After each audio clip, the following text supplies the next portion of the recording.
Har Har Mahadev. Guys, আমি গতকাল রাতে হেটৌড়া শহরের এই হিস্টোরিক্যাল মন্দিরটিতে স্টে করেছিলাম। এই মন্দিরটির নাম শ্রী ভুটন দেবী মন্দির। এই মন্দির সম্পর্কে একটু জেনে নেওয়া যাক। ভুটন দেবী মন্দির হলো একটি হিন্দু মন্দির যা নেপালের বাগমতী প্রদেশের হেটৌড়া শহরে অবস্থিত। এই ভুটন দেবী মন্দিরটি হিডিম্বা নামেও পরিচিত।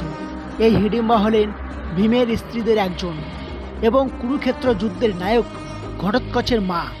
এই ভুটন দেবীকে দেবী দুর্গার অন্যরূপ হিসেবেও বিবেচনা করা হয়।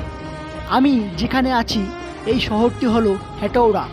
এই হেটৌড়া শহরের নাম রাখা হয়েছিল দেবী হিডিম্বার নামে।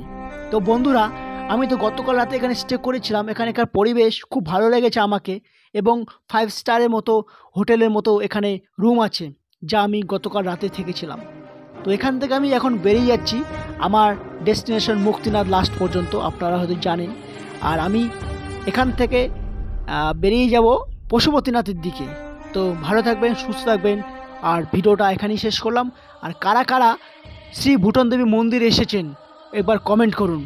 আর অবশ্যই আসবেন, যারা এখনও আসেননি, বীরগঞ্জ নেপাল হয়ে যারা আসেন অবশ্যই এই মন্দিরে একদিন থেকে যাবেন আর মন্দির দর্শন করে যাবেন।